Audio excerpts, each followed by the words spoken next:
চিন্তা করেন যারা এখন ফিলিস্তিন নিয়ে কান্নাকাটি করছেন, ফিলিস্তিনের একটা শিশু যদি মারা যাচ্ছে, আমিও কান্না করি, আমারও কান্না আসে, মানুষ হিসেবে অবশ্যই আসবে, মুসলিম মরুক অমুসলিম মরুক, আমি মানুষ হিসেবে ব্যথিত হই, আমি আহত হই। কিন্তু কথা হচ্ছে আমি মানুষ হিসেবে, একজন ইসরায়েলি সৈন্য যখন মারা যায় তখনও আমার আফসোস হয়, আমি আহত হই। একজন মুসলিমও যখন মারা যায় আমি সেই ক্ষেত্রে আমি রক্তাক্ত হই, আমি আহত হই, আমার বুকে ক্ষরণ আসে। এখন আপনি ইসরায়েলি সৈন্যরা মারা গেলে আপনি খুশি হচ্ছেন, ফিলিস্তিনি মারা গেলে আপনি চোখের জলে বুক ভাসাচ্ছেন কেন? এই রক্তপাতের সূচনা কে করেছিল? ফিলিস্তিন দখল কে করতে বলেছিল? ওমর রাদিয়াল্লাহু তাআলা আনহুকে। এখন ফিলিস্তিন মুসলমানদের বলছেন, এই ফিলিস্তিন আসলে কি মুসলমানদের ছিল? না, ফিলিস্তিন কখনো মুসলমানদের ছিল না। ওমর রাদিয়াল্লাহু তাআলা কেন 1,20,000 মানুষকে মেরে সেই ফিলিস্তিন দখল করলো? কেন এত রক্ত বন্যা বসালো? কেন কেন কেন কেন রক্ত বন্যা বইয়ে দিল তিনি? কেন এই কাজটা করেছে? শুধু প্রশ্ন জাগান মনে। ইতিহাস ঘাটুন, স্পষ্ট।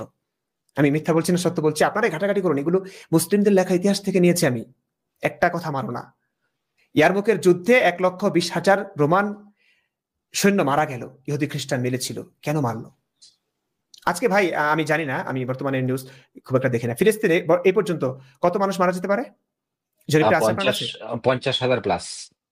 আজকে 50,000 প্লাস মানুষের জন্য আপনি এত কান্নাকাটি করছেন। 1 লাখ প্লাস মানুষের জীবনের কোনো মূল্য নাই আপনার কাছে? কোন ভিত্তিতে এতগুলো মানুষের জীবন নিল ওমর? কেন? রসুলের কথা মতো। রসুল কেন বলেছিলেন এই পৃথিবী আল্লাহ এবং তার রসুলের? আল্লাহ বলতে আমি কাউকে চিনি না, আল্লাহ বলতে কাউকে দেখিনি, কিছু তার কণ্ঠস্বর শুনিনি, একমাত্র মুহাম্মদের মুখ থেকে আমি শুনেছি আল্লাহর কথাটা। তিনি জিব্রাইল, যে জিব্রাইলের মাধ্যমে তার কাছে ওহী এসেছে বলে দাবি করেছেন তিনি, সেই জিব্রাইলকে আমি দেখিনি, কোনো সাহাবা দেখেনি, আমি তার কণ্ঠস্বর শুনিনি। আল্লাহ আছেন কিনা তার প্রমাণ এই পর্যন্ত আমি পাইনি। এমন একটা কাল্পনিক সত্তার নাম করে ভূখণ্ডগুলোকে এভাবে দখল করা হয়েছে।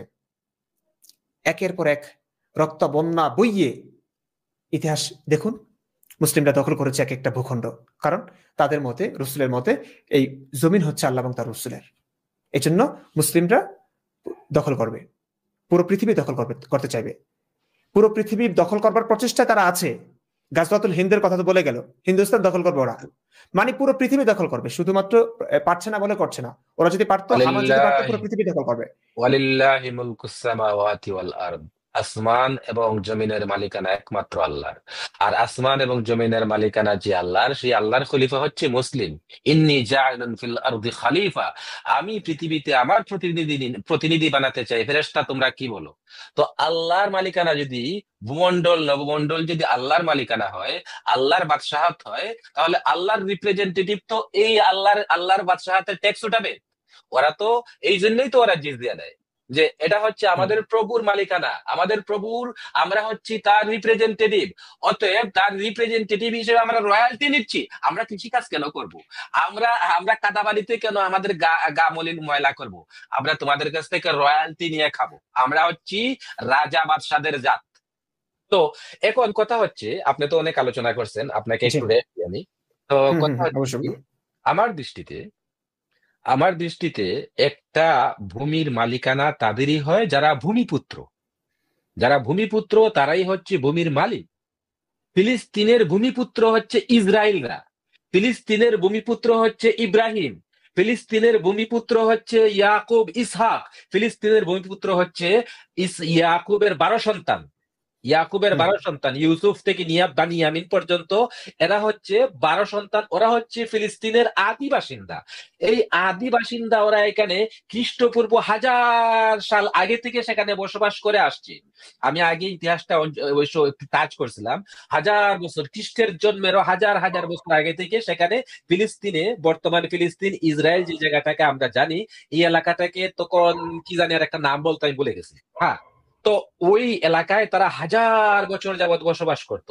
1000 বছর বসবাস করতে করতে করতে করতে এক সময় যখন আসলো ফিলিস্তিনে, আরিহানগরী নাকি? হ্যাঁ, ফিলিস্তিনে যখন দুর্ভিক্ষ নেমে আসলো, তখন তারা দুর্ভিক্ষের জন্য, দুর্ভিক্ষ থেকে নিজেকে আত্মরক্ষা করার জন্য তারা ত্রাণের সন্ধানে তারা মিশরে চলে গেল। এবং মিশরে চলে যাওয়ার পর, যেহেতু ইয়াকুবের সন্তান ইউসুফ মিশরের অর্থমন্ত্রী ছিলেন, খাদ্যমন্ত্রী ছিলেন, ইউসুফ কৌশল করে তাদেরকে সেখানে আটকে দিলেন। আটকে দিয়ে তাদেরকে বললেন, আচ্ছা যা হবার হয়ে গেছে, লা তাসরিবা আলাইকুমুল ইয়াউম, আমি তোমাদের উপর আজকে কোনো প্রতিশোধ দিব না। যা হবার হয়ে গেছে, তোমরা ভুল করছো, তোমাদের ভুল তোমরা বুঝে গেছো, আমি তোমাদেরকে ক্ষমা করে দিলাম। তোমরা এক কাজ করো, আমার পিতাকে তোমরা মিশরে নিয়ে আসো। আমি যেহেতু এখানের অর্থমন্ত্রী, আমি যেহেতু এখানের খাদ্যমন্ত্রী, আমি সসম্মানে সযত্নে আমার পিতাকে এখানে লালন পালন করবো, তাদেরকে নিয়ে আসবো। তা এই সময় তারা চলে গেল, এই ফিলিস্তিন ছেড়ে, ইসরায়েল ছেড়ে তারা চলে গেল মিশরে। এবং মিশরে তারা বহুকাল পর্যন্ত অবস্থান করলো। বহুকাল পর্যন্ত অবস্থান করার পরে এমন এক সময় আসলো যখন ফেরাউনরা তাদেরকে আর সহ্য করলো না। ফারাওরা তাদেরকে গোলাম হিসেবে ট্রিট করতে থাকলো। তারা গোলামের জিন্দিগি অতিবাহিত করতে লাগলো শত শত বছর যাবত। শেষমেশ এখানে মূসা নামে এক নবী আসলেন। মূসা নবী আইসা তাদেরকে সেখান থেকে উদ্ধার করে আবার নীল নদ পার করে তাদেরকে আবার তিহের ময়দানে নিয়ে আসলেন। তিহের ময়দানে আসার পরে মূসা আলাইহিস সালাম বললেন যে তোমাদের পবিত্র ভূখণ্ডে প্রবেশ করো। তারা বললো এখানে জালুত তালুত নামে এই কি জানি ওই অত্যাচারী বাদশারা থাকে, ওরা তো দখল করে ফেলছে অতদিনে। ওই অত্যাচারী বাদশা যতদিন পর্যন্ত এখানে থাকবে আমরা যাব না। তারা মূসাকে বলল ইযহাব ইযহাব ইযহাব আনতা ওয়া রাব্বুকা, তুমি এবং তোমার রব যাও, তুমি এবং তোমার রব যুদ্ধ করো, আমরা যুদ্ধ করতে পারবো না। হ্যাঁ, তারা যুদ্ধ করলো না। তারা যুদ্ধ না করার কারণে তাদেরকে তিহের ময়দানে আল্লাহ তাদেরকে 40 বছর পর্যন্ত শাস্তি হিসেবে আটকে রাখলেন। 40 বছর। এবং 40 বছর তাদের কিন্তু না খাইয়ে রাখে নাই। 40 বছর তাদেরকে কিন্তু মান্না আর সালোয়া খাওয়াইছে। মান্নার সালোয়া 40 বছর খাওয়াইছে। খাওয়ানোর পরে শেষমেশ এখানে আরেক কি জানি এক নবীর জন্ম হলো।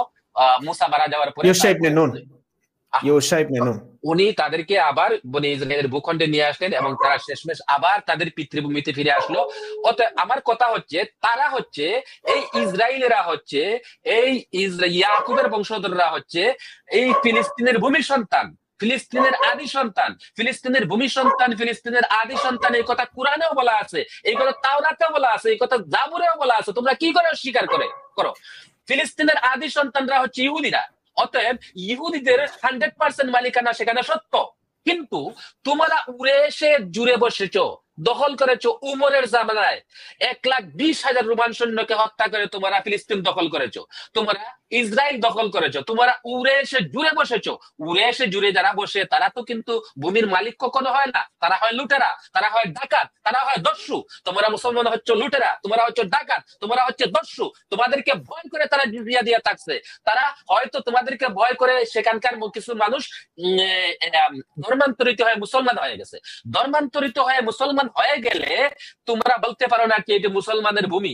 আদি ভূমি কিন্তু ইসরায়েলিদের, আদি ভূমি কিন্তু ইহুদিদের। তোমরা জোরপূর্বক তাদেরকে ধর্মান্তরিত করেছো, তোমরা জোরপূর্বক তাদের জমি দখল করেছো, তোমরা জোরপূর্বক তাদেরকে জমি থেকে বিতাড়িত করেছো, তোমরা জোরপূর্বক তাদেরকে ধর্মান্তরিত করে সেই ফিলিস্তিন এবং ইসরায়েলকে তোমাদের দখলে নিয়ে গেছো। অর্থাৎ তোমরা দখলদার, তোমরা কোনো অবস্থাতেই ফিলিস্তিনের বৈধ মালিক নও।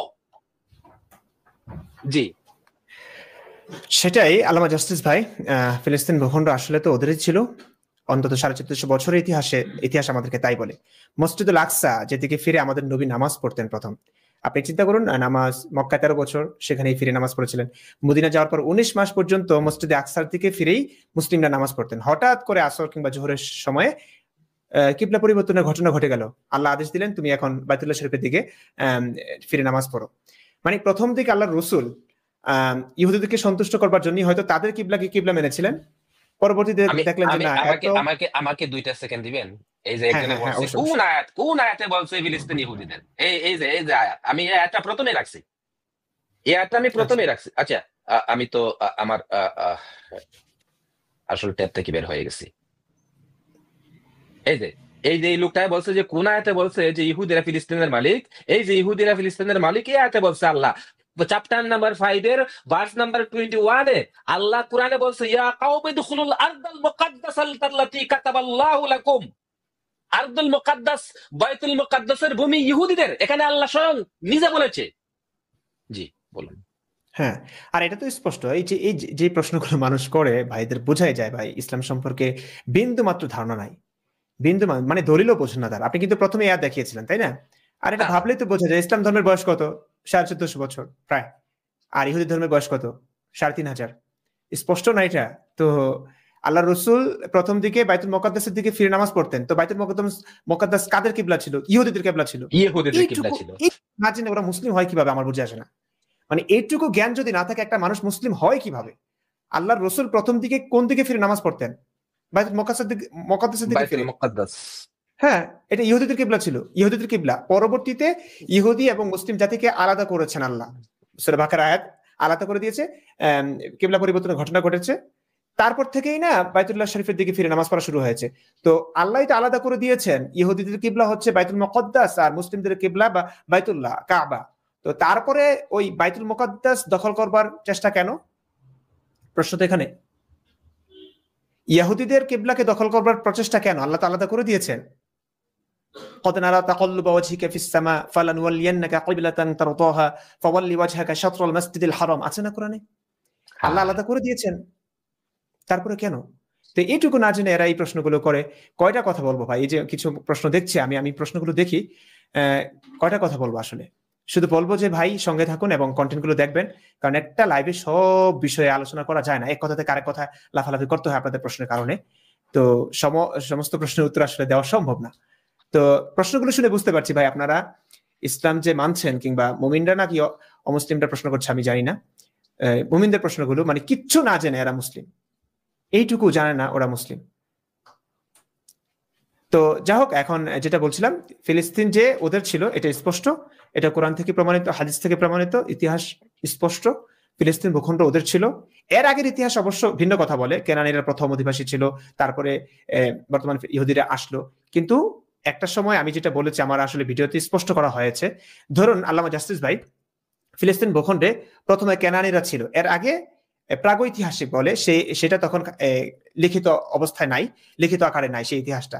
এর আগে অন্য মানুষ ছিল, এই আরিহা নামক নগরীতে ছিল, সেই নগর ধ্বংস হয়েছে। এরপরে আরব থেকে, আরব বা ভূমধ্য আশপাশ থেকে কিছু আরবরা সেখানে গিয়েছিল, তারা কিন্তু মুসলিম ছিল না, ইসলাম ধর্মের সূচনাই হয়নি তখনও, অনেক বছর, হাজার হাজার বছর আগে তারা কেনানি ছিল, তো তারা আরব ছিল।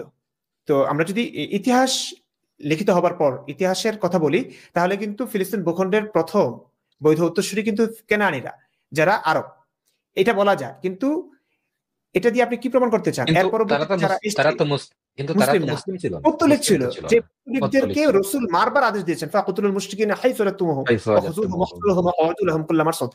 তো কোনোভাবেই তো টিকে না ভাই, আমি ভিডিওতে স্পষ্ট করেছি ব্যাপারগুলো, তো এক কথা বারবার বলতে ইচ্ছে করছে না। তারপরে বলছি যে পৌত্তলিকরা, কেনানীরা ফিলিস্তিনের অনেক পুরনো অধিবাসী ছিল, তারা ছিল বলে, তারা আরব ছিল বলে যে মুসলিমরা দাবি করবে যে আমাদের পূর্বপুরুষ, না না না, আপনাদের পূর্বপুরুষ না, যারা ছিল কেনানীরা ছিল, তারা পৌত্তলিক ছিল, মূর্তি পূজারী ছিল, তাদেরকে মারবার জন্যই তো রসুল সারাটা জীবন ব্যয় করলেন। ইসলামের শাশ্বত বিধান, কোরআনের বিধান, মুশরিকদেরকে যেখানেই হত্যা করো। তো সেই তারা কেনানীরা ফিলিস্তিন ভূখণ্ডের অধিবাসী ছিল বলে এখন আপনাদের হক আছে এই ভূখণ্ডের প্রতি, এটা মানে একটা গাঁজাখড়ি ব্যাপার হয়ে গেল। তো এটা কোনোভাবে মানা যায় না। দ্বিতীয় কথা, এখন ইহুদিরা কি ফিলিস্তিনের বৈধ উত্তরসূরি কিনা? অবশ্যই বৈধ উত্তরসূরি, যদিও তারা একদম এখানকার স্থানীয় না, পরবর্তীতে এসছিলেন। পরবর্তীতে আসা মানুষ যদি অবৈধ হয়, তাহলে কেনানীরাও তো অবৈধ, আরবরাও তো অবৈধই, কারণ তারাও তো ফিলিস্তিনে ছিলেন না, তারা ওখানে হিজরত করেছিলেন। ইমরান ভাই, একটা জমি যদি খালি পড়ে থাকে, সেখানে যদি কোনো মানব বসতি না থাকে, মনে করেন হ্যাঁ, একটা আমি এইটাই বলতাম ভাই, এটাই বলতাম। বিস্তীর্ণ এলাকা আমাজনের জঙ্গলের মতো খালি পড়ে আছে, এখানে জি যদি জি জি, আপনি গিয়ে বসতি গড়ে তুলেন, তাহলে এটা তো অবৈধ দখল হচ্ছে না, কারণ এখানে তো দখলদার কেউ নাই, মালিকানার দাবিদার কেউ নাই। অতএব আমি যদি সেখানে গিয়ে একটা বসতি গড়ে তুলি, সেখানে যদি গিয়ে আমি চাষবাস শুরু করি, সেখানে গিয়ে যদি আমি আরো অন্য কাজকর্ম শুরু করি, ফল ফ্রুট উৎপাদন করা শুরু করি, হুম, যেহেতু যেহেতু আমি সেটাই জায়গাটা বলছিলাম আল্লামা জাসিস ভাই, অতীত আমি করেছে। কথায় আসতাম। জি হ্যাঁ। হ্যাঁ, মনে করেন একটা জায়গা খালি পড়ে আছে, সেখানে কিছু মানুষ খালি জায়গা দেখে বসত গড়েছে, এবং সেখানকার স্থানীয়রা তাদেরকে মেনে নিয়েছে, শান্তিপূর্ণভাবে সহাবস্থান তারা করছিল, ওকে ফাইন, তারা ঠিক আছে, তারা এই ভূখণ্ডেরই অধিবাসী বলা চলে, এরা বৈধ উত্তরসূরি। কিন্তু পরবর্তীতে আমাদের দেখতে হবে ইতিহাসে এই ভূখণ্ডের স্থানীয় লোকদের সঙ্গে যুদ্ধ করে তাদেরকে উৎখাত করে এই ভূখণ্ড কারা দখল করেছে, তাদেরকে আমরা বলবো অবৈধ উত্তরসূরি, তাদেরকে আমরা এই ভূখণ্ডের ভিলেন বলবো। কিন্তু যারা শান্তিপূর্ণভাবে সহাবস্থান করছিল, ওকে, তারা ঠিক আছে, এই ভূখণ্ডের অধিবাসী। তো সেই ক্ষেত্রে এই ইহুদিরা এই ফিলিস্তিনের বৈধ উত্তরসূরি বলা চলে, কারণ তারা শান্তিপূর্ণভাবে সহাবস্থান করছিলেন। আরবরা, কেনানীরাও ঠিকঠাক ছিলেন। কিন্তু এই ভূখণ্ডের ইতিহাসে অনেক মানুষই আছে, তারা যারাই হন না কেন, যে কোনো ধর্মেরই হন না কেন, ফিলিস্তিনিদেরকে উৎখাত করে জোর জবরদখল করে জায়গা দখল করতে চেয়েছে যারা, তাদেরকে আমি এই ভূখণ্ডের ইতিহাসের খলনায়ক বলবো। তারা হতে পারে মুসলিম, হতে পারে রোমান, খ্রিস্টান, যে কোনো ধর্মের হোক না কেন, আমি তাদের সবাইকেই ভিলেন বলবো এখানে। তো আমি অন্তত ইসলামের ছাত্র হিসেবে আমি জানি যে মুসলিমরা জবরদখল করেছে ফিলিস্তিনের ভূখণ্ড। ওমর রাদিয়াল্লাহু তাআলা আনহু 1,20,000 নিষ্প্রাণ প্রাণ ঝরিয়ে, তাদের রক্ত বন্যা বইয়ে এই ভূখণ্ড জয় করেছিল, যেটা কোনো প্রয়োজন ছিল না। তো রক্তারক্তির সূচনা সেখান থেকে। এরপর এই ভূখণ্ডের ইতিহাসে আমরা দেখি যে নানান সময়ে নানান মানুষ, নানান জাতি গোষ্ঠী এই জায়গা দখল করেছে, এই পর্যন্ত এখনো সেই জায়গা নিয়ে কামড়াকামড়ি চলছে। তো মুসলিম এখন কামড়াকামড়িটা আসলে মুসলিম এবং ইহুদিদের মধ্যেই বেশিরভাগ চলছে। তো মুসলিমরা এখন মায়া কান্না করছেন যে তাদের মানুষ মারা যাচ্ছে, আমারও খারাপ লাগছে, কিন্তু এই রক্তারক্তির সূচনা তো করেছে আপনাদের নবী কিংবা আপনাদের নবীর সাহাবী, এটা কোনো দরকার ছিল না। তো আজকে যে মানুষগুলো মারা যাচ্ছে ফিলিস্তিন ভূখণ্ডে, যে নিষ্পাপ প্রাণগুলো ঝরছে, তার পিছনে দায়ী আমি ভাই একদম নিরপেক্ষভাবে বলছি, এই প্রাণগুলো ঝরবার পিছনে দায়ী হচ্ছেন নবী মুহাম্মদ এবং তার সাহাবারা, মুসলিমরা। একদম এটা আমার স্পষ্ট বক্তব্য। এর জন্য আজকে যে নিষ্পাপ প্রাণগুলো ঝরছে, যে মানুষগুলো মারা যাচ্ছে ফিলিস্তিনে, এটার জন্য আমি দায়ী না, আমি কষ্ট পাই, এটার জন্য দায়ী নবী মুহাম্মদ এবং তার সাহাবীরা। এই রক্তারক্তির সূচনা তারা করেছে, তারা না করলে আজকে এটা হতো না। তারপরে তো তারা সুযোগ দিয়েছে, জাতিসংঘ বারবার বলেছে ফিলিস্তিন ইসরায়েল দুটো করেছে, একটা মুসলিমদের জন্য, ইহুদিদের জন্য করেছে। আরবরা মানে নাই, আরবরা মেনে নিলেও কিন্তু হয়ে যেত, মুসলিমরা মানলে কিন্তু হয়ে যেত, সমস্যা, এত রক্ত ঝরতো না। তারাই মানে নাই, মানে তাদের ওই যে নবী বলেছে পুরো ভূখণ্ড দখল করতে হবে, কারণ এটা মানে তাদের ভূখণ্ড, এটা তারা দখল করবে। পুরো ভূখণ্ড তাদের, from the river to sea, from the river to sea, আমাদের সব চাই, নদী থেকে নিয়ে ইহুদি, খ্রিস্টান, অন্য পুরাটাই আমাদের। এখানে কি কোনো ইহুদি থাকতে পারবে না? এখানে শুধুমাত্র মুসলিম থাকে। টু স্টেট সলিউশন ওরা চায় না, জাতিসংঘের সমাধান ওরা চায় না। ওরা চায় না যে এখানে দুইটাই স্টেট থাক, ইহুদিরা এখানে বসবাস করুক। ইহুদিরা বসবাস করলে তাদের জায়গা কম পড়ে যাবে, তাদের সম্পদ কম পড়ে যাবে, ইত্যাদি ইত্যাদি। তারা পুরাটা স্টেট চায়। এই জন্য এই যে জাতিসংঘ কর্তৃক যে টু স্টেট সলিউশনের কথা বলা হয়েছে, এই টু স্টেট সলিউশন তারা মানে নাই। ঠিক একইভাবে আমাদের ইন্ডিয়ান সাবকন্টিনেন্টে যখন ভারত পাকিস্তান ভাগ হচ্ছিল, তখন কিন্তু আবুল আলা মওদুদি মানে নাই, বলতেছিল না ভারত পাকিস্তান ভাগ হতে পারবে না, ভারত পাকিস্তান একসাথেই থাকবে, পুরা ভূখণ্ডের মালিক আমরা। দেখেন এই চালটাই কিন্তু ওরা চালতেছে ওইখানে, আর সবাই ভেসে এসছে পুরা। এই পৃথিবী কতটা উন্নতির দিকে নিয়ে গেছে ইহুদিরা। ওরা ভেসে এসছে, ওরা এই ভূখণ্ডের মালিক না, সব মালিক হচ্ছে ওই নবী মুহাম্মদের সৈনিকরা, মুসলিমরা, যারা এই পৃথিবীতে কোনো কিছুই করে নাই, নবীর আমলে একটা টয়লেট পর্যন্ত বানাতে পারে নাই, তারা এই ভূখণ্ডের মালিক। মানে ওই ইহুদিরা কষ্ট করে কৃষি কাজ করবে, তারা প্রযুক্তির উন্নয়ন ঘটাবে, তারা পৃথিবীটাকে সহজ করে দিবে, আর মুসলিমরা বসে বসে তাদের ধন সম্পদ গুলো ভোগ করবে। এই যে আজকে আপনি দেখেন ফিলিস্তিন ইস্যু নিয়ে মার্চ ফর গাজা হলো, সেখানে কি বলবো ভাই, কতটা অসহায় মুসলিমরা। এই প্রোগ্রামের যত ভিডিও ফুটেজ আছে, যে প্ল্যাটফর্মে সেগুলো শেয়ার হয়েছে, সেগুলো সবই ইহুদিদের। ফেসবুক বলেন, ইউটিউব বলেন, যত প্ল্যাটফর্মে তারা এই মেসেজগুলো পুরো বিশ্ববাসীর কাছে পৌঁছে দিতে চেয়েছে, যে মাধ্যম তারা ব্যবহার করেছে, সেই মাধ্যমটা কাদের প্রযুক্তি, কাদের আবিষ্কার? ইহুদিদের প্রযুক্তি। যে মাইক ব্যবহার করা হচ্ছে, যেই মাইকে গলাবাজি করছে, তারা হুঙ্কার দিচ্ছে, তর্জন গর্জন করছে, সেটা ইহুদিদের প্রযুক্তি। ক্যামেরা দিয়ে ভিডিও প্রযুক্তি, সবকিছু ইহুদিদের প্রযুক্তি। ফেসবুক ইহুদিদের প্রযুক্তি, হেডফোন লাগায় কথা বলতেছেন ইহুদিদের প্রযুক্তি, স্ট্রিমিয়ারে বসে কথা বলতেছেন ইহুদিদের প্রযুক্তি। ইহুদিদের সমস্ত প্রযুক্তি আপনারা ইউজ করতেছেন। এটুকু কৃতজ্ঞতা বোধ যদি না থাকে, অন্তত তাদেরকে তাদের জায়গা থেকে উৎখাত না করো, তাদেরকে কৃতজ্ঞতা বোধ নাই এদের। জি, কৃতজ্ঞতা বোধের কথা নাই বা বললাম ভাই, এরা অন্তত তাদের জায়গায় তাদেরকে থাকতে দিন, এইটুকু তো করুন। মানে মারামারি, কাটাকাটি, হানাহানি, ডাকাতি, এইসব তো বন্ধ করুন। তাদের কৃতজ্ঞতা বোধ আপনাদের নাই থাকলো, ঠিক আছে, মান তাদেরকে থাকতে দেব, আমরা রাজার হালতে থাকবো, বাদশার হালতে থাকবে, তারা আমাদেরকে রয়্যালটি দিয়ে থাকবে, তাহলে তারা থাকতে পারবে। তারা জিজিয়া দিয়ে থাকবে, রয়্যালটি বলতে কোরআনের ভাষায় তো রয়্যালটি বলা হয় না, কোরআনের ভাষায়। এই জন্য ভাই, আল্লাহ যদি একজন থেকে থাকেন, আল্লাহ অবশ্যই বোঝেন নবী মুহাম্মদ কি অন্যায়টা করেছিল আল্লাহর নাম করে। তিনি এই কারণেই মনে হয় আল্লাহ মহা ক্ষমতাধর, তিনি তো ন্যায় বিচারক, আহাদের, তাই না? আল্লামা জাস্টিস ভাই, আল্লাহ তো ন্যায় বিচারক। আমরা তো কোরআন অনুযায়ী, আল্লাহ রসুলের ভাষ্য অনুযায়ী, হাদিসের ভাষ্য অনুযায়ী আল্লাহ আহকামুল হাকিমিন। তো তিনি তার বিচার এমন কেন? আপনি দেখেন ফিলিস্তিন ইসরায়েল ইস্যু নিয়ে কয়েক বছর ধরে রক্তারক্তি হচ্ছে, সংঘর্ষ সংঘাত চলছে। এমন মুহূর্তে আপনি দেখেন যেখানে পুরো 200 কোটি মুসলিম, শুধু 200 কোটি মুসলিমই না, বরং অমুসলিমরা পর্যন্ত, যারা ইতিহাস হয়তো ঘাটাঘাটি করে না, জানে না, তারা পর্যন্ত মুসলিমদের পক্ষ নিয়ে, ফিলিস্তিনের পক্ষ নিয়ে ইসরায়েলিদের বিরুদ্ধে বদদোয়া করেছে, তাদের ক্ষতি চেয়েছে, আল্লাহর কাছে বিচার দিয়েছে, ধ্বংস করো। ধ্বংসটা আল্লাহ ইসরায়েলে না করে, গজব আল্লাহ ইসরায়েলে না দিয়ে তখন মিয়ানমারে দিচ্ছেন। 700 মুসলিম মারা গেল। এই ভূমিকম্প হলো যে কিছুদিন আগে। হ্যাঁ, কিছুদিন আগে ভূমিকম্প হলো। 7টা মসজিদ, আল্লাহর ঘর মসজিদ, আল্লাহর ঘর নামে খ্যাত মসজিদ ধ্বংস হয়ে গেল। 7টা মসজিদ ধ্বংস হয়ে গেল। ও মা, সারা বিশ্বের মুসলিম দোয়া করলো ইসরায়েলের উপর গজব ফেলবার জন্য। ইসরায়েলে গজব না ফেলে আল্লাহ ফেলছেন মুসলিম, নিরীহ মুসলিম মিয়ানমারে, এবং মসজিদ পর্যন্ত আল্লাহ তাআলা ধ্বংস করে দিয়েছেন। আল্লাহ কি লাইনচ্যুত হয়ে গেলেন? ইসরায়েলিদের জন্য বদদোয়া করা হচ্ছে, কিন্তু বন্যা আসছে আমাদের বাংলাদেশে। 95% মুসলমানের দেশে, 95% মুসলমানের দেশে বন্যা আসে, অথচ ইসরায়েলে বন্যা আসে না।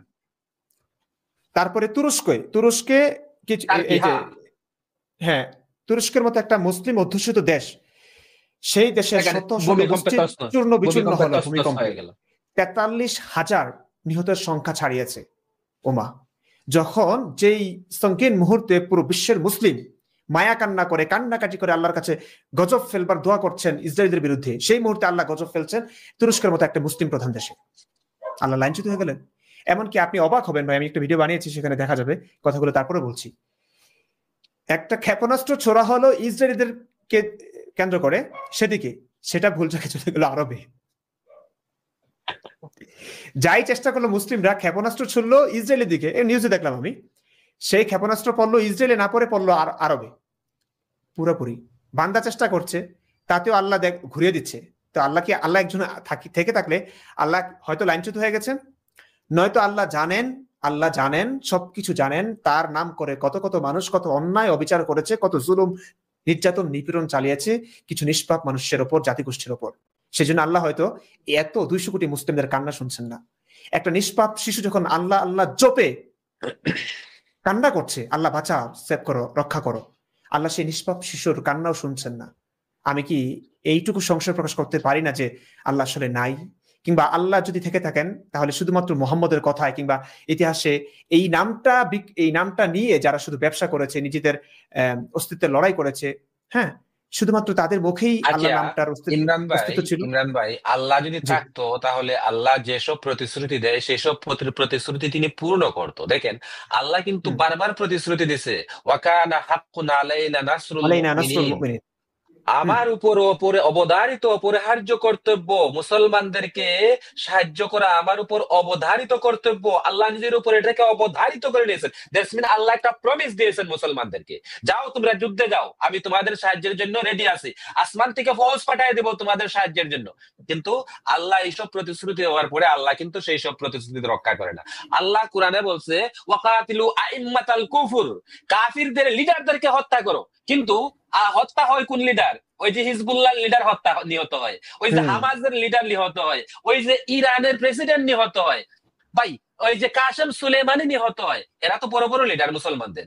অথচ আল্লাহ কোরআনে বলছে ফাকাতিলু আইম্মাতাল কুফর, কাফিরদের লিডারদেরকে হত্যা করো। তাহলে লিডাররা হত্যা হচ্ছে মুসলমানদের, তাহলে এই মুসলমানরাই তো আসলে কাফির ভাই।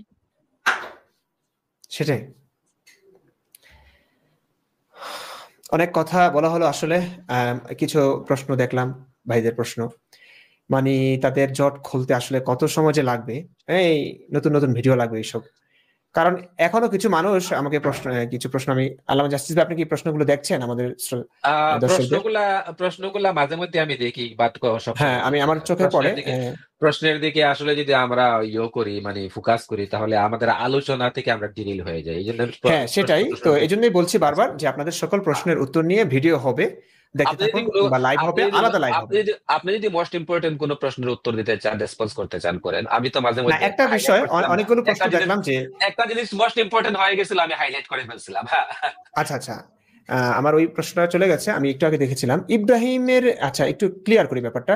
অনেকে বলতে চাচ্ছেন ইহুদিরা বিশ্বাসী, এবং নবী ইব্রাহিম এবং মুসা, ঈসা ইবনে নুন বলি, এবং ঈসা, তারাও তো ইসলামেরই নবী। তো এটা দিয়ে আসলে তারা বোঝাতে চান যে ইসলাম সর্বশ্রেষ্ঠ ধর্ম এবং সর্বশেষ চূড়ান্ত আসমানি গ্রন্থ কোরআন, এবং নবী মোহাম্মদ সর্বশেষ নবী, আর তিনি যেহেতু আগের নবীদেরকে মেনেছেন তো তিনি তো সত্য নবী। ব্যাপারটা একটু ক্লিয়ার করি, দেখুন অনেকে এই ব্যাপারটা জানেন না। ইব্রাহিম, একেশ্বরবাদী তিনটা ধর্মের মূল প্রবর্তক হচ্ছেন ইব্রাহিম আলাইহিস সালাম। ইব্রাহিমের দুই ছেলে ইসহাক এবং ইসমাইল। ইসহাক আলাইহিস সালামের ছেলে ইয়াকুব, ইয়াকুবের আরেক নাম হচ্ছে ইসরাইল। তো ইসরাইল, ইয়াকুব আলাইহিস সালাম থেকে নিয়ে এই যে ইসরাইল, যার নাম ইসরাইল, এই ইসরাইল থেকেই যত নবী রাসূল, উপরের দিকে মাত্র আদম, নূহ কয়েকজন ব্যতীত, হাতে গোনা দুই একজন ছাড়া বাকি সমস্ত নবী রাসূল ইসলামের মধ্যে 1,24,000 পয়গম্বরগণ সকলে এসেছেন ইসরাইলের বংশধর থেকে।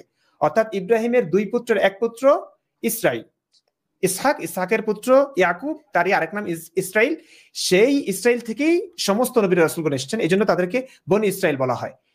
এখন 570 খ্রিস্টাব্দে এসে নবী মোহাম্মদ আরবের একজন মানুষ দাবি করলেন তিনি ইব্রাহিমের অপর পুত্র ইসমাইল, যার থেকে কোন নবী রাসূলগণ আসে নাই, একটা বিশাল দূরত্ব আছে, তিনি দাবি করলেন যে তিনি ইব্রাহিমের অপর পুত্র ইসমাইলের বংশধর।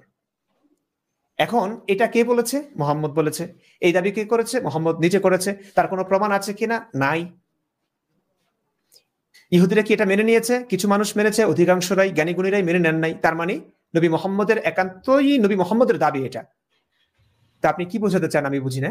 তো এই ব্যাপারটা আসলে মানে ব্যাপারটা কি জানেন আল্লামা জাস্টিস ভাই, ধরুন আমি ব্যক্তিগতভাবে আওয়ামী লীগকে খুব অপছন্দ করি কিংবা বিএনপিকে অপছন্দ করি, হ্যাঁ, জি, কিন্তু কোনোভাবে আমি রাজনীতিতে জড়ালাম, তখন আমার বিএনপির নেতা বানিয়ে দিল আমাকে। এখন রাজনীতির ধর্মটা কি ভাই? বিএনপির নেতা হয়ে আমি কি বিএনপির বিরুদ্ধে কথা বলতে পারবো? বিএনপির অনেক দোষগুলো আমি কি বলে বেড়াতে পারবো? পারবো না। আমি বরং বিএনপির ভালো কিছুই বলবো মানুষের কাছে, কারণ আমি বিএনপির নেতা, বিএনপি আমাকে খাওয়াচ্ছে পড়াচ্ছে, তাই না?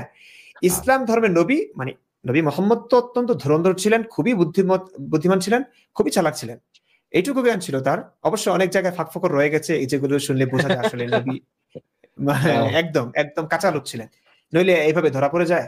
যা হোক, মানে কিছু সরল মানুষকে ধোকা দেওয়ার মতো, প্রতারণা করবার মতো তার জ্ঞান ছিল। মানে অনেক বোকাশোকা মানুষের মাঝে তিনি একজন ন্যূনতম বিচক্ষণ মানুষ বলা চলে। তো সেই যুগ হিসেবে, এই যুগে না, এই যুগের একটা মানুষ কমন সেন্স থাকলে নবী মোহাম্মদ যে নবী না এটি স্পষ্ট প্রমাণিত হয়ে যায়। তো এখন যেটা বলছিলাম, আওয়ামী লীগের পক্ষের নেতা যদি হই তাহলে আওয়ামী লীগের গুণগান গাইতে হবে, এটা স্বাভাবিক।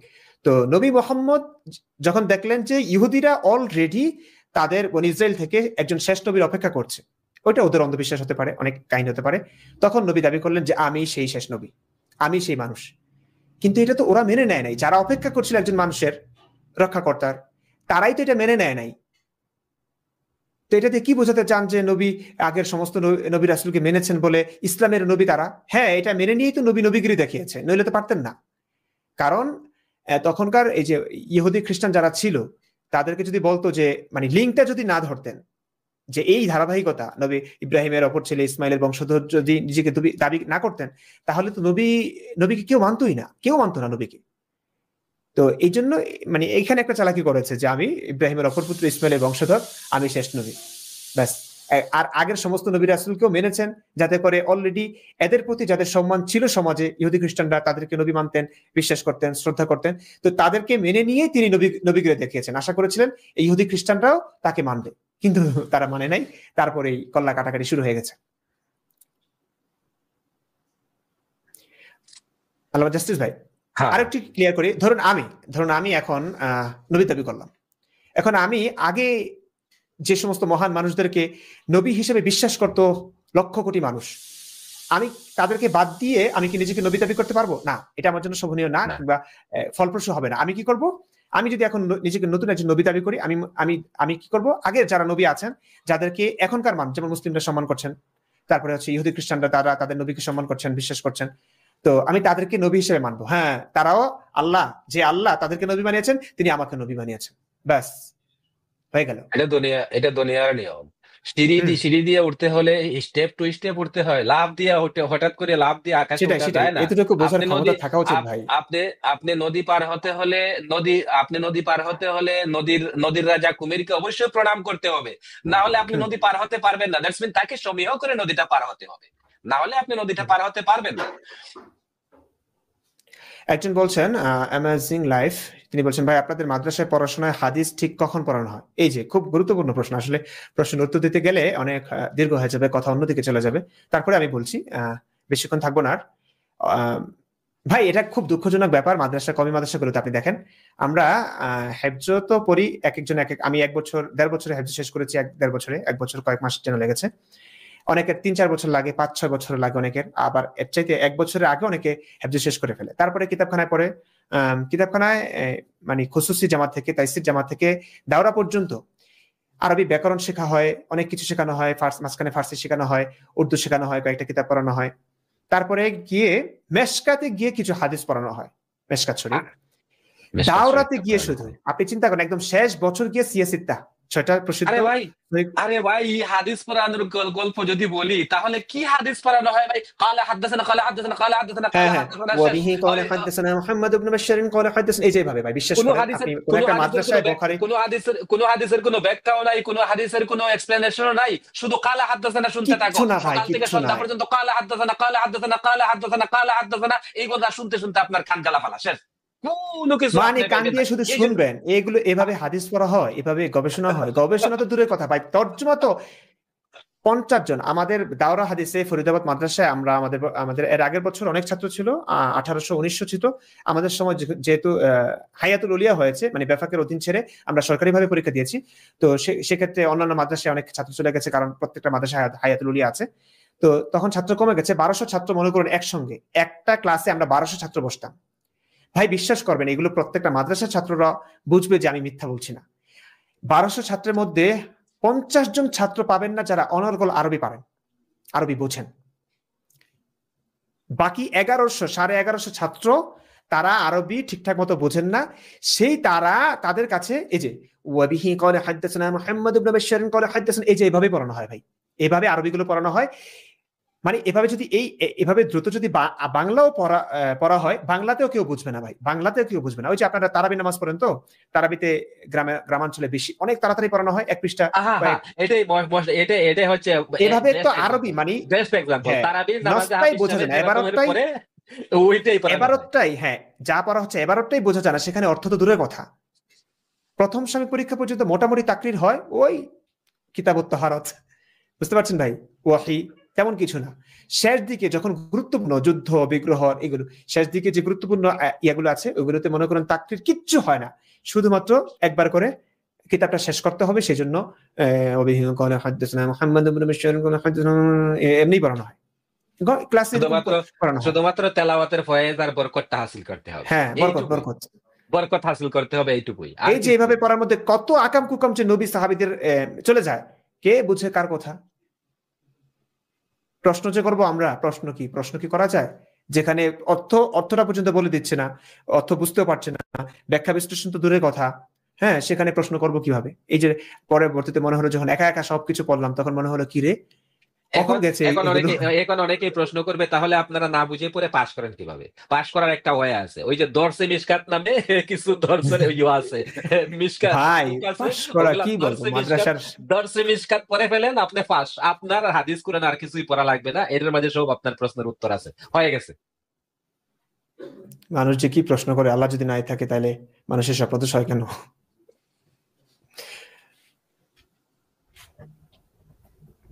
অনেক জানতে হবে, অনেক বুঝতে হবে, অন্তত ইসলাম বুঝুন, তারপরে বুঝবেন ইসলাম কি। আপনাদের বিবেক যদি সায় দেয় যে হ্যাঁ ঠিক আছে ইসলাম মানা যায়, গ্রহণ করা যায়, গ্রহণ করুন। অবশ্য বিপরীতটা যদি হয়, গ্রহণ করতে পারছেন না আপনি যৌক্তিকভাবে, সেটা তো প্রকাশ করতে পারবেন না, কল্লা ফেলে দিবে একদম। মুসলিম হয়ে থাকলে কল্লা ফেলে দিবে। এই ভয়ে আতঙ্কে মানুষ ইসলাম গ্রহণ করতে বাধ্য হয়েছে। আল্লাহ রাসূল ইন্তেকালের পরে তো দলে দলে আবার মুরতাদ হওয়া শুরু করেছে, তাই না ভাই? আচ্ছা আমি একটা হাসির কথা বলবো, হাসির কথাটা এরকমের, আমরা যখন দৌড়ায় হাদিস পাশ করলাম, পাশ করার পরে আমাদের যখন বিদায় দেওয়া হয়, তখন আমাদের হেড মুহাদ্দিস এখানে যেজন ছিলেন, আমি নাম বলতেছি না, উনি বলতেছিলেন আচ্ছা তোমরা তো দাওরায়ে হাদিস পাশ করেছো, হ্যাঁ অনেকদিন পর্যন্ত দিনের তালিম অর্জন করেছো, তোমরা সবাই হয়তো বড় মুফতি, বড় মুহাদ্দিস অথবা বড় মাদ্রাসার কোনো খেদমতগার হতে পারবা না, বড় মসজিদের কোনো ইমাম হতে পারবা না, অথবা খতিব হতে পারবা না, কিন্তু ছোটখাটো মক্তব মাদ্রাসা বা ইত্যাদি ইত্যাদিতে তোমরা পড়াতে পারবা। হ্যাঁ, তোমরা হয়তো জীবনে হয়তো প্রতিষ্ঠিত হতে নাও পারো, কিন্তু একটা জিনিস গ্যারান্টি দিয়া বলি, আর যাই হোক না হোক তোমরা কিন্তু কোনোদিন গুমরা হবা না। ভাই গ্যারান্টি দিয়া ওই মোল্লা বলছিল তোমরা কোনোদিন গুমরা হবা না, পথভ্রষ্ট হবা না। এখন তো দেখা যায় আমরা তো নাস্তিক হয়ে গেছি ভাই। গ্যারান্টি দিয়ে সেটাই। উনি বলছিল, গ্যারান্টি দিয়ে উনি বলছিল যে গ্যারান্টি দিয়ে বলছি তোমরা গুমরা হবা না। তোমরা বড় কোনো মুহাদ্দিস না হতে পারো, তা ঠিক মানলাম। বড় কোনো মুফতি হতে না পারো, তা মানলাম। দিনের বড় কোনো খেদমত না করতে পারো, তা মানলাম। কিন্তু তুমি কোনোদিন পথভ্রষ্ট হবা না। ভাই না এটা বুঝলে, আমাদেরকে গ্যারান্টি দিয়ে মানে বলছে। না বুঝলে উম, না বুঝলে মানে কি বলবো, হ্যাঁ, গোমরা যদি নাই বুঝে গোমরা কিভাবে হবে, বুঝলে না গোমরা হবে। হ্যাঁ। তো কথা হচ্ছে কি, আগে বুঝতে হবে। শুধু শুধু যদি কোরআনের ভাষায় বলি সামিয়না ও আতানা, শুনলাম আর মানলাম, তাহলে তো মানুষের মস্তিষ্কে কাজ করে না। আর মানুষের মস্তিষ্কে যতক্ষণ পর্যন্ত কাজ করবে না, মানুষের মস্তিষ্কে যতক্ষণ পর্যন্ত প্রশ্ন জাগবে না, মানুষ যতক্ষণ পর্যন্ত ইন্টালেকচুয়াল হবে না, যতক্ষণ পর্যন্ত আল্লাহর অস্তিত্ব নিয়ে প্রশ্ন উঠাবে না, যতক্ষণ পর্যন্ত মানুষ নিখিলের নিখিলের অস্তিত্ব নিয়ে প্রশ্ন উঠাবে না, যতক্ষণ পর্যন্ত মানুষ এই নিখিল ভুবনের অস্তিত্ব কেউ আসলো এইগুলা নিয়ে মুক্তভাবে চিন্তা করবে না, যতক্ষণ পর্যন্ত মানুষের অসীমের সংজ্ঞা বুঝবে না, ততক্ষণ পর্যন্ত মানুষ কখনো পর্যন্ত নাস্তিক হতে পারবে না। অসীমের সংজ্ঞা বুঝতে হবে। অসীম কি? অসীম অসীম জিনিসটা আসলে কি? আমরা তো অসীমের সংজ্ঞা যদি একজন প্রাইমারি স্টুডেন্টকে আমরা জিজ্ঞেস করি অসীম কি, বলবে যার কোনো সীমা নাই সে অসীম। সেও কিন্তু এর সংজ্ঞা বলে দিবে, কিন্তু এর মর্মার্থটা যে কি এটা বুঝতে হলে যে কতটা পরিশ্রম করতে হয়, কতটা চোখ বন্ধ করে ধ্যান করতে হয় যে অসীম জিনিসটা কি, হুম। বাউন্ডারি যে জিনিসের নাই এই জিনিসটা কি হতে পারে। হ্যাঁ, এই জিনিসটা বুঝতে হলে আগে আপনাকে মননশীল হতে হবে, চিন্তাশীল হতে হবে, চোখ বন্ধ করে আপনাকে অসীম নিয়ে ভাবতে হবে। তারপরে আপনাকে প্রশ্ন করতে হবে, আচ্ছা অসীম জিনিসটাকে আমি বুঝলাম, চোখ বন্ধ করে এটার কি নিয়ে আমি ভাবলাম, যার কোনো বাউন্ডারি নাই, অর্থাৎ যার কোনো সীমানা নাই, সেটা অসীম। এই অসীম কি কেউ ড্র করতে পারবে? আমি যদি ইমরান ভাইকে বলি, ভাই ইমরান ভাই আপনি তো একজন শিল্পী মানুষ, একজন আর্টিস্ট মানুষ, আপনি আমাকে এমন একটা পিকচার ড্র করে দেন যেটা অসীম হবে, পারবেন? এমন একটা পিকচার আপনি আমাকে ড্র করে দিতে পারবেন যার কোনো বাউন্ডারি থাকবে না? দ্যাটস মিন যে জিনিসের বাউন্ডারি নাই তার কোনো পিকচার আঁকা যায় না। আর যে জিনিস আপনি পিকচারই আঁকতে পারবেন না, এটাকে আপনি 3D প্রিন্টারে প্রিন্ট করবেন কিভাবে সেটা আমাকে বলেন। আগে তো আপনি সেটার আপনার মস্তিষ্কে একটা পিকচার আঁকতে হবে। যে কোনো ইঞ্জিনিয়ার, যে কোনো ডিজাইনার কোনো একটা জিনিস যখন বানায়, যেমন মনে করেন একটা মোবাইলের ডিজাইন করবে, সে কিন্তু মোবাইলের ডিজাইনটা আগে তার মস্তিষ্কের ভিতরে করে। সে কিন্তু হুম। কোনো একটা জিনিস, একটা নতুন মডেলের একটা গাড়ি যখন বাজারে ছাড়বে 2030 সালের, তখন 2030 সালের গাড়ির মডেলটা কি হবে, সে এর পিকচারটা আগে তার মস্তিষ্কে অঙ্কন করে।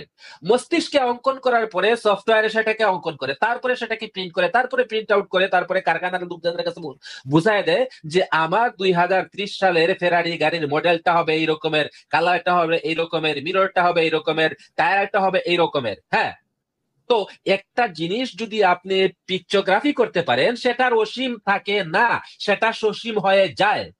অসীমের কোনো পিকচার আঁকা যায় না। যে অসীমের পিকচার আঁকা যায় না, সেই অসীমকে আপনি 3D প্রিন্টারে প্রিন্টও করতে পারেন না।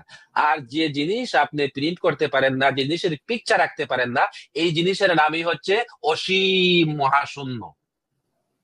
এই দেখি আল অসীম। কালবি ভাই, আপনি কি বলতে চাচ্ছেন একটু বলতে পারেন? উনি কিছু বলতে চাচ্ছেন হয়তো। আচ্ছা, আমরা একটা কথা বলে রাখছি, অনেকেই কমেন্ট করছেন যে যুক্ত হওয়া যায় কিনা। আসলে আমাদের এই লাইভটা হচ্ছে আমাদের 3 মুফতির লাইভ, এবং এখানে আমরা নির্দিষ্ট একটা টপিক নিয়ে আলোচনা করি। কাউকে যুক্ত করবার ইয়ে মানে আমাদের সিদ্ধান্ত না। তো পরবর্তীতে আপনাদেরকে যুক্ত করে আপনাদের কথা শুনবার জন্য না হয় পরবর্তী একটা প্রোগ্রাম হতে পারে যেখানে আমরা আপনাদেরকে যুক্ত করব, আপনাদের কথা ব্যথা শুনবো, প্রশ্ন জিজ্ঞাসা শুনবো, সেটা আলাদা একটা ইয়ে হতে পারে। তবে এই লাইভে আমরা কাউকে যুক্ত করছি না আমাদের নির্দিষ্ট সীমাবদ্ধতার কারণে। হ্যাঁ, আমাদের এই আপনারা লাইভটা কমেন্ট করতে পারেন, কিছু কিছু কমেন্ট তো দেখছি আমরা, না হয় কিছু সময় নিয়ে আমরা সেই প্রশ্নের উত্তর দেব, কিন্তু আমরা কাউকে যুক্ত করব না।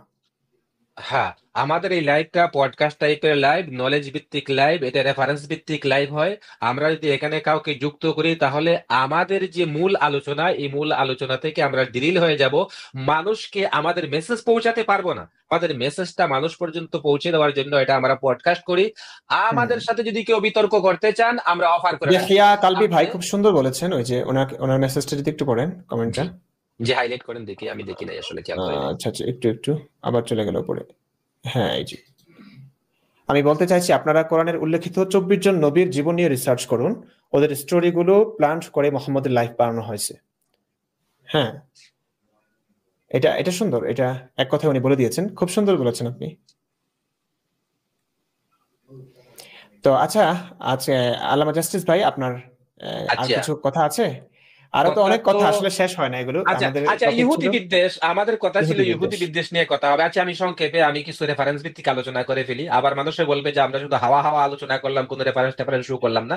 তো রেফারেন্স ভিত্তিক কিছু আলোচনা আমি করে ফেলি। In the meantime 10 minute আচ্ছা আমি আচ্ছা, শেষ করে ফেলবো। 10 মিনিট আমি শেষ করে ফেলবো, খুব ওকে তাড়াতাড়ি ওকে করে ওকে ফেলবো। ওকে। কারণ হচ্ছে আমাদের 1 ঘন্টা 34 মিনিট হয়ে গেছে, আমাদের লাইভ টার্গেট ছিল 1 ঘন্টা, আধা ঘন্টা ওভার হয়ে গেছে। তো আমি 10 থেকে 15 মিনিটের ভিতরে শেষ করে ফেলবো। ওকে, এখন হুম, আমরা যাচ্ছি মূল আলোচনায়, রেফারেন্স ভিত্তিক আলোচনায়। ওকে, তো আমার রেফারেন্স ভিত্তিক আলোচনায় আমি কোরআন এবং হাদিসের স্থান দিয়েছি। কোরআন এবং হাদিসের যেগুলো আমি আলোচনা করব, এখানে আমি রেফারেন্স উল্লেখ করেছি এবং নাম্বার উল্লেখ করেছি। হাদিস যেগুলো উল্লেখ করব সেগুলোরও আমি একদম রেফারেন্স সহ কথা বলবো। সো প্যালেস্টাইন আর ফাদারল্যান্ড অফ জুস। প্যালেস্টাইন হচ্ছে জুসদের পিতৃভূমি। আল্লাহ কুরআনে বলেছেন, ইয়া কাওমি দুখুলুল আরদাল মুকাদ্দাসাতাল্লাতী কাতাবাল্লাহু লাকুম ওয়ালা তারতাদ্দু আলা আদবারিকুম ফাতানকালিবু খাসিরিন। কোরআন চ্যাপ্টার নাম্বার 5 ভার্স নাম্বার 21। এখানে আল্লাহ বলছে মূসার জবান দিয়ে বলছে, ও আমার কওম, উদখুলুল আরদাল মুকাদ্দাসাতাল্লাতী কাতাবাল্লাহু লাকুম, তোমরা এই ফিলিস্তিনের পবিত্র ভূমিতে অবতরণ করো, প্রবেশ করো। এই ফিলিস্তিনের পবিত্র ভূমি আল্লাহ তোমাদের নামে রেজিস্টার করে দিয়েছেন। ওয়ালা তারতাদ্দু আলা আদবারিকুম, হে আমার সম্প্রদায়, তোমরা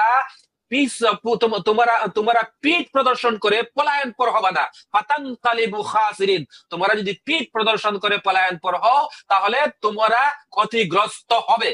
আয়াত নাম্বার 1 গেল, রেফারেন্স নাম্বার 1 গেল, যে রেফারেন্সে আমি বলার চেষ্টা করেছি যে বায়তুল মুকাদ্দাস, ফিলিস্তিন, ইসরায়েল ইত্যাদি হচ্ছে ইহুদিদের পিতৃভূমি, ওরা হচ্ছে ফিলিস্তিনের ভূমিপুত্র। তারপরে হেট্রেড ফর জুস ইন ইসলাম। ইসলামে জুসদের প্রতি কি পরিমাণ ঘৃণা, কি পরিমাণ বিদ্বেষ ছড়ানো হয়েছে দেখেন। চ্যাপ্টার নাম্বার 5 ভার্স নাম্বার 82, এখানে কি বলছে? ওয়ালা তাজিদান্না আশাদ্দান নাস আদাওয়াতান লা তাজিদান্না আশাদ্দান নাসি আদাওয়া। হ্যাঁ, আদাওয়াতান লিল্লাযীনা আমানু আল ইয়াহুদ ওয়াল্লাযীনা আশরাকু। তুমি অবশ্যই মানুষদের মধ্য থেকে সবচাইতে কঠিন শত্রু হিসেবে পাবে যারা নিজেকে ইয়াহুদ বলে দাবি করে। মুহাম্মদকে বলা হয়েছে, মুহাম্মদকে উদ্দেশ্য করে মুহাম্মদের আল্লাহ বলছে, ও মুহাম্মদ, আমি তোমার আল্লাহ বলছি, তোমার সবচাইতে বড় দুশমন হচ্ছে ইয়াহুদ। এবং ওয়াল্লাযীনা আশরাকু 2 নম্বরে বলছে, তোমার 2 নম্বরের দুশমন হচ্ছে মুশরিক, মূর্তি পূজারী পত্তলিকেরা। তো সর্বপ্রথম 1 নম্বর শত্রুকে, 1 নম্বর শত্রু হচ্ছে মুসলমানদের ইয়াহুদ, এটা কুরআনে বলা হয়েছে। এই রেফারেন্স নাম্বার হচ্ছে চ্যাপ্টার নাম্বার 5 ভার্স নাম্বার 82। তারপরে এখানে কিন্তু আবার এই খ্রিস্টিয়ানদেরকে ওয়েলিং করা হয়েছে। খ্রিস্টিয়ানদেরকে কিভাবে ওয়েলিং করা হয়েছে? ওয়ালা ওই তাজিদান্না আকরাবাহুম মাওয়াদ্দাতান লিল্লাযীনা আমানু, এবং তুমি সেই মুমিনদের সবচাইতে করিবি দোস্ত হিসেবে পাবা কাদেরকে? আল্লাযীনা ক্বালু ইন্না নাসারা, যারা নিজেকে নাসারা বলে পরিচয় দেয়, ওরা হচ্ছে মুসলমানদের সবচাইতে করিবি দোস্ত। দেখেন মুসলমান নবী মুহাম্মদ নাসারাদেরকে কিভাবে ওয়াইলিং করছে। আচ্ছা, নাসারাদেরকে ওয়াইলিং করার একটা কারণ আছে। কারণ হচ্ছে নবী মুহাম্মদ যখন মক্কায় পৌত্তলিকদের মাঝে তার ধর্ম প্রচার শুরু করলো, তখন পৌত্তলিকদের কিছু কিছু মানুষরা, ওই যে দাস শ্রেণীর লোকরা তখন মুসলমান হতো বেশি। কারণ হচ্ছে দাস শ্রেণীর লোকদেরকে নবী মুহাম্মদ খাদিজার ধন সম্পদ দিয়া, লুপ দিয়া, লালচ দিয়া তাদেরকে ধর্মান্তরিত করত। আর ওরা দাস অবস্থায় ধর্মান্তরিত হয়ে যাওয়ার কারণে ওদের যে মাস্টাররা ছিল, প্রভুরা ছিল, ওরা ওদের উপরে খুব নির্যাতন করত। তো নবী মুহাম্মদ বলল, আচ্ছা তোমাদের উপর তো তোমাদের মাস্টাররা এরকম নির্যাতন করতেছে, বলতেছে, তাহলে তোমরা এক কাজ করো, হাবশা হাবশা তোমরা তো ওই এলাকা থেকে আসছো, তোমরা তো আফ্রিকান গুলাম, সো তোমরা তোমাদের আফ্রিকায় চলে যাও, নাজ্জাশীর কাছে চলে যাও। আর নাজ্জাশী বাই দা ওয়ে সে ছিল একজন খ্রিস্টিয়ান। সেই নাজ্জাশী মুসলমানদেরকে শেল্টার দিয়েছিল। এই নাজ্জাশী মুসলমানদেরকে শেল্টার দেওয়ার কারণে কোরআনে আয়াত চলে আসছে, ওয়ালা তাজিদান্না আকরাবাহুম মাওয়াদ্দাতাল লিল্লাযিনা আমানু আল্লাযিনা ক্বালু ইন্না নাসারা। নাসারাদেরকে তেল দেওয়া হয়ে গেছে। আলামা জাস্টিস ভাই, আমি একটা জি। কমেন্ট হাইলাইট করেছি, আপনি একটু দেখুন। মুসাকে কোথায় ইহুদি বলা হয়েছে আর আয়াতে ফিলিস্তিন শব্দ কোথায়? আমি বললাম না এরা মানে, আসিফ ভাই একটা কথা বলে যে এরা কি করতে আমার লাইভে আসে, মানে ফিলিস্তিন শব্দ থাকতে হবে। ফিলিস্তিন শব্দ থাকতে হবে। বাইতুল মুকাদ্দাস তোমাদের কোন বাপের নাম বলবা আমাদেরকে? এরা বাইতুল কি যে মুকাদ্দাস জানে কোন না জিনিস? তাও জানে না, কি যে জানে না তাও জানে না, মানে একটা লাইভে কত কি বলা যায় ভাই। মানে আপনি বাইতুল দেখেন মুসাকে কোথায় ইহুদি বলা হয়েছে এই জিনিসটাও জানে না। আরদুল ইব্রাহিমের দুই পুত্র ইসমাইল ইসহাক, আমি একটু বলে দিচ্ছি 1 মিনিট ওনার এই প্রশ্নের উত্তর, কারণ আমরা চাই আসলে প্রত্যেকটা মানুষ বুঝুক, আমাদেরকে ভুল না বুঝুক।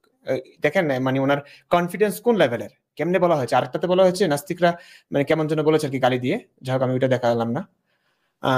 মুসাকে কোথায় ইহুদি বলা হয়েছে? মুসাকে ইহুদি বলা হয়েছে কোথায় বলতে হবে, কেন বলতে হবে? মুসা তো ইহুদির বংশধর, কারণ হচ্ছে বংশধর এই যে ইসরায়েলের ইয়াকুব, 12 হ্যাঁ সন্তান হ্যাঁ, ছিল, 12 সন্তানের সন্তান, মধ্যে এক এক ছেলের নাম সন্তানের ইয়াহুদা। নাম ছিল ইয়াহুদা। আর এই ইয়াহুদার নামে হচ্ছে ইহুদি বংশ। আর এই ইহুদি বংশ থেকে মুসার জন্ম হয়েছিল, অতএব মুসা ইহুদি না হয়ে যায় কই? আচ্ছা যাক, হ্যাঁ হ্যাঁ, তাক সময় দিয়ে না, আর বেশি না। যাক, বললাম যে ওনার যে কনফিডেন্স ছিল ওনার জ্ঞান নিয়ে, ভাবলাম যে না বলে দেন, নইলে আবার ওকে, আপনি চলে যান। আচ্ছা, তো তো নাসারাদেরকে মাঝখানে ওয়াইলিং করে দেওয়া হলো, কারণ নাজ্জাশী, এই যে হাবশার বাদশাহ নাজ্জাশী, সে মুসলমানদেরকে সেখানে শেল্টার দিয়েছিল, এই জন্য নাসারাদেরকে মাঝখানে একটু ওয়াইলিং করে দেওয়া হয়েছে। ওকে, যালিকা বিআন্না মিনহুম কিসসিসিন ওয়া রুহবানান ওয়া আন্নাহুম লা ইস্তাকবারুন।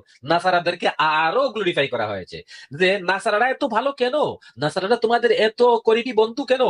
আন্না মিনহুম কিসসিসিন, এদের মাঝে কিসসিস আছে, ওয়া রুহবান, তাদের মাঝে রুহবান আছে, অর্থাৎ তাদের প্রিস্ট আছে, পেস্টার আছে, অর্থাৎ তাদের ধর্মের দৃষ্টিতে, তাদের ধর্মের ভাষায় এদেরকে আমরা যাদেরকে বড় বড় বড় আলেম বলি, মুল্লা মুফতি বলি, ওরা কিসিস রুহবান ইত্যাদি ইত্যাদি বলে। ওয়া আন্নাহুম লা ইস্তাকবারু ওয়া আন্নাহুম লা ইস্তাকবিরুন, এবং ওরা অহংকার প্রদর্শন করে না।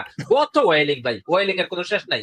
কারণ দুমুঠু ভাত খাওয়াইছিল ওই যে মুসলমানরা যখন হিজরত করে হাবশার দিকে হিজরত করে গেছিল, তখন নাজ্জাশী তাদেরকে শেল্টার দিয়েছিল, দুবেলা দুমুঠু ভাত খাইয়েছিল, রুটি খাইয়েছিল, এই জন্য এতটা তাদেরকে গ্লোরিফাই করা হয়েছে। ওকে, এখন কথা হচ্ছে তাদের প্রতি তো বিদ্বেষ প্রদর্শন করা হচ্ছে, ইহুদিদের প্রতি বিদ্বেষ প্রদর্শন করা হচ্ছে, তাদের প্রতি হেট্রেড প্রদর্শন করা হচ্ছে। এখন কথা হচ্ছে তাদের প্রতি হেট্রেড প্রদর্শন করার পরে তারা মুসলমানদের সাথে সামাজিক ভাবে, অর্থনৈতিক ভাবে কি রিলেশনটা বজায় রাখবে, এই রিলেশনের কথা এখানে বলা হয়েছে। তারা জিজিয়া দিতে হবে, জিজিয়া ফর জুস এন্ড খ্রিস্টিয়ান। আচ্ছা, খ্রিস্টিয়ানদের কিন্তু জন্য কিন্তু এই জিজিয়া বাধ্যতামূলক, জুসদের জন্য জিজিয়া বাধ্যতামূলক। কোরআনের চ্যাপ্টার নাম্বার 9 এর ভার্স নাম্বার 29 বলা হয়েছে, কাতিলুল্লাযীনা লা ইউমিনুনা বিল্লাহ ওয়ালা বিল ইয়াউমিল আখির, তাদেরকে হত্যা করো যারা আল্লাহর প্রতি ঈমান আনয়ন করে না, ওয়ালা বিল ইয়াউমিল আখির, যারা আখিরাতের দিনের প্রতি ঈমান আনয়ন করে না, ওয়ালা ইউহাররিমুনা মা হাররামাল্লাহু ওয়া রাসূলুহু, এবং আল্লাহ এবং আল্লাহর রাসূল যা হারাম করেছেন তাকে হারাম বলে মানে না, ওয়ালা ইয়াদিনুনা দীনাল হক মিনাল্লাযীনা উতুল কিতাব, এবং দ্বীনে হককে আহলে কিতাবের মধ্য থেকে যারা কবুল করে না তাদের কাছ থেকে জিজিয়া আদায় করো, হাত্তা ইউতুল জিজিয়াতা আইয়াদি ওয়া হুম সাগিরুন, ওদেরকে হত্যা করতে থাকো যতক্ষণ পর্যন্ত না তারা অত্যাচারিত হয়ে, নিপীড়িত হয়ে, লাঞ্ছিত হয়ে, সহস্তে যতক্ষণ পর্যন্ত তারা জিজিয়া আদায় করবে না ততক্ষণ পর্যন্ত তাদেরকে হত্যা করতে থাকো। তো জিজিয়ার বিধানটা মেইনলি ইহুদি এবং খ্রিস্টানদের জন্য। এই যে যুদ্ধের যে বিধান আছে, যুদ্ধের বিধান হচ্ছে এখানে কিন্তু তিনটা স্টেপ আছে। প্রথমে তারা অমুসলিম সম্প্রদায়ের কাছে যাবে, মুসলিম বাহিনী গিয়া বলবে আসলিম তাসলিম, ইসলাম গ্রহণ করো, নিরাপদে থাকো। যদি ইসলাম গ্রহণ না করো তাহলে দ্বিতীয় স্টেপ কি, জিজিয়া আদায় করো। এটা কি দ্বিতীয় স্টেপ কিন্তু ইহুদি এবং খ্রিস্টানদের জন্য। এটা মুশরিকদের জন্য নয়। দ্বিতীয় স্টেপটা হচ্ছে ইহুদি এবং নাসারাদের জন্য, তাদেরকে বলা হয়েছে আচ্ছা তোমরা তো আহলে কিতাব, তোমরা তো আমাদের পূর্বপুরুষদের জাত, তোমাদেরকে আমরা সম্মান করি, অতএব তোমরাও তোমাদের সম্মানটা রক্ষা করো। এক কাজ করো, তোমরা তোমাদের জনপদে থাকো, তোমরা আমাদের বশ্যতা স্বীকার করো এবং তোমরা বার্ষিক তোমাদের রক্তমূল্য আদায় করো। জিজিয়া শব্দের অর্থ কিন্তু রক্তমূল্য, জিজিয়া শব্দের অর্থ ট্যাক্স না। অনেক মানুষের জিজিয়া শব্দের অর্থ ট্যাক্স মনে, জিজিয়া শব্দের অর্থ কিন্তু ট্যাক্স না। জিজিয়া জাযা শব্দ থেকে এসেছে, জাযা শব্দের অর্থ হচ্ছে বদলা। কিসের বদলা? তোমাদের জানের বদলা হিসেবে তোমরা অর্থ পেমেন্ট করো বার্ষিক, যে যার যেমন সামর্থ্য আছে সেই সামর্থ্য অনুযায়ী। যদি তুমি ধনী হও তাহলে বড় অ্যামাউন্টে, গরিব হলে ছোট অ্যামাউন্টে, কিন্তু মাফ নাই, কারোর জন্য মাফ নাই। ইভেন 1 দিরহাম আদায়, 1 দিরহাম হলেও আদায় করতে হবে, ইভেন 1 দিনার হলেও আদায় করতে হবে। আদায় যদি না করে তাহলে তার রক্ত, তার গর্দন কেটে নেওয়া হবে।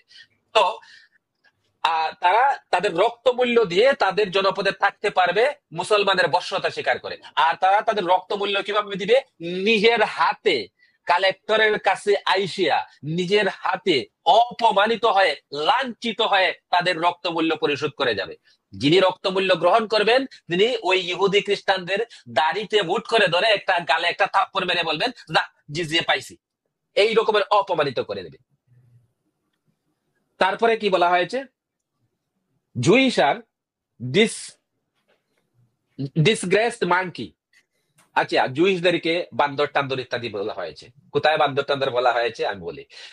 সূরা বাকারা অর্থাৎ চ্যাপ্টার নাম্বার 2 এর ভার্স নাম্বার 65 বলছে ওয়ালাকাদ আলিমতুমুল্লাযীনা আতাদাউ মিনকুম ফিস সাবত, তোমরা অবশ্যই জানো যারা সাবাতের দিনে যারা সীমা লঙ্ঘন করেছিল। ফাকুলনা লাহুম কুনু কিরাদাতান খাসিইন, আমি আল্লাহ তাদেরকে বললাম, আমরা আল্লাহ, আমি না, অনেকে এখানে আমি অনুবাদ করে থাকে, আসলে এখানে হচ্ছে বহু বচনের জায়গা ইউজ করা হয়েছে।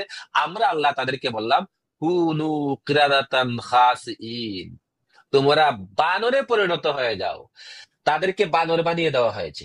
ওকে, আচ্ছা 2 এর 249টা পড়লাম না, এটা অলমোস্ট সেম ধরনের আয়াত, এটা আমি পড়লাম না।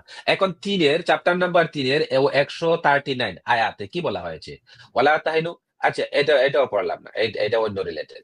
Juice are victim of horrific slaughter, নিকৃষ্টতম হত্যাকাণ্ডের ভিকটিম হচ্ছে জুইসরা।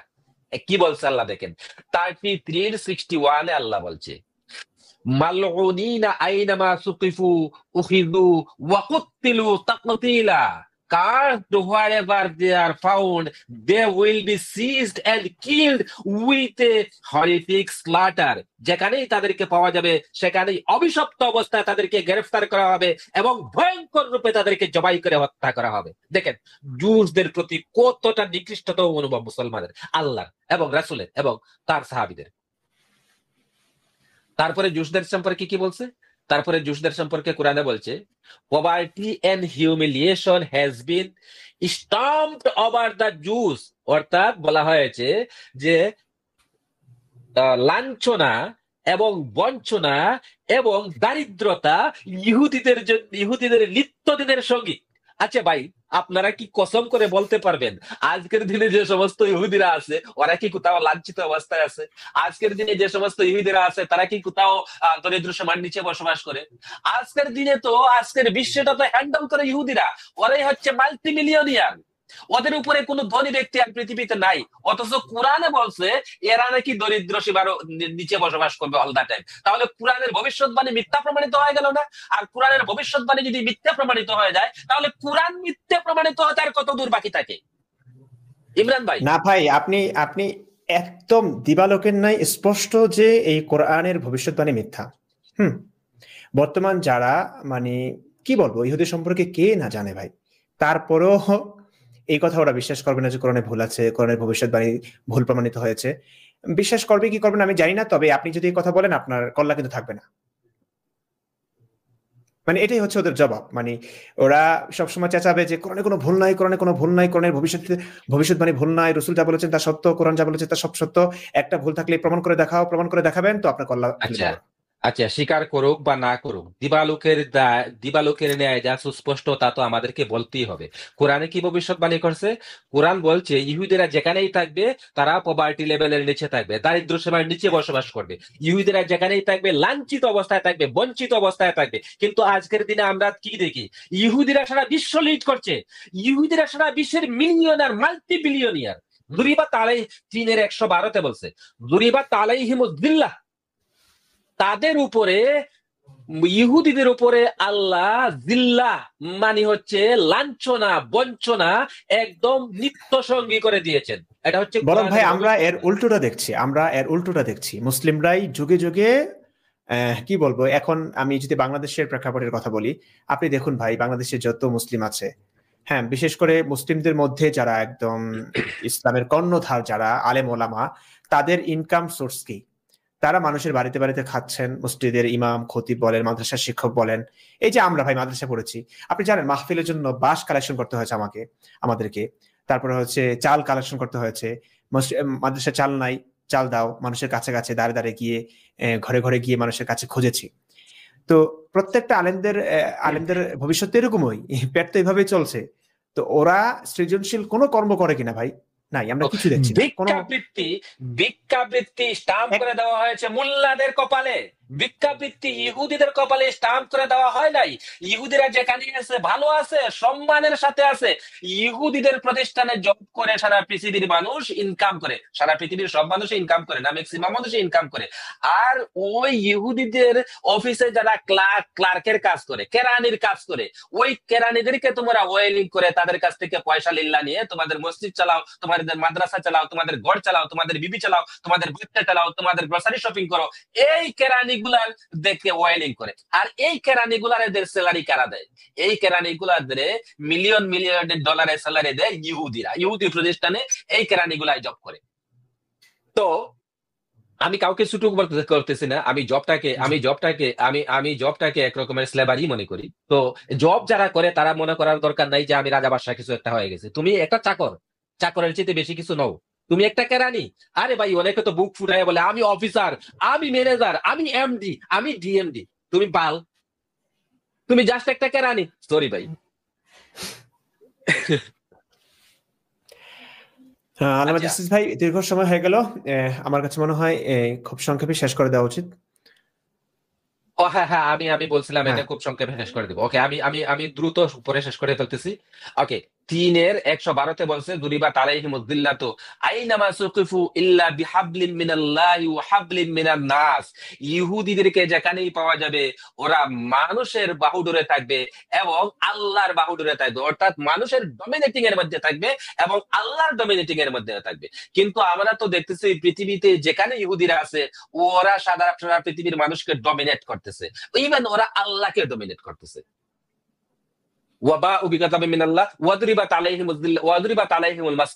দেখেন এখানে কি বলছে, তাদের উপরে মাসকানা, মাসকানা শব্দটা এসেছে মিসকিন থেকে। তো মিসকিন ওই যে আরবের লোকেরা, আমাদের ইন্ডিয়ান সাবকন্টিনেন্টের যেসব লোকেরা ওইখানে জব করতে যায় ওদেরকে মিসকিন বলে। মিসকিন দ্যাটস মিন গরিব, ফকির। তো আল্লাহ কোরআনে বলছে ওয়াদরিবা তালাইহিমুল মাসকানা, ইহুদিদের উপর মিসকিনি, ফকিরি, গরিবি এগুলা আল্লাহ স্টাম্প করে দিছে। কিন্তু আল্লাহর যে এই ভবিষ্যৎবাণী মিথ্যে প্রমাণিত হয়েছে। ওদের উপরে কোনো গরিবিও নাই, ওদের উপরে কোনো জিল্লতিও নাই, ওদের উপরে কোনো দারিদ্রতা নাই। যালিকা বিআন্নাহুম কানু ইয়াকফুরুনা বিআয়াতিল্লাহ ওয়া ইয়াকতুলুনাল আমবিয়া বিগাইরিল হক। এবং তাদের উপরে এই জিল্লতি, এই গরিবি, এই মিসকিনি, এই দারিদ্রতা অবধারিত করে দেওয়া হয়েছে এই জন্য বিআন্নাহুম কানু ইয়াকফুরুনা বিআয়াতিল্লাহ, ওরা আল্লাহর আয়াতকে অস্বীকার করত। ওয়া ইয়াকতুলুনাল আমবিয়া বিগাইরি হক, এবং তারা আম্বিয়াদেরকে হত্যা করত। যালিকা বিমা আসাউ ওয়া কানু ইয়াতাদুন। এবং ইহুদিরা অবাধ্যতা করত, ওয়া কানু ইয়াতাদুন, এবং ইহুদিরা সীমা লঙ্ঘন করত। 2:61 বলছে দুরিবা তালাইহিমুদ্দিল্লাতু ওয়াল মাসকানা, একই কথা রিপিট করা হয়েছে। তারপরে জুস আর পিগ দে আর ডেভিল ওয়ার্শিপার, এখানে কি বলা হয়েছে?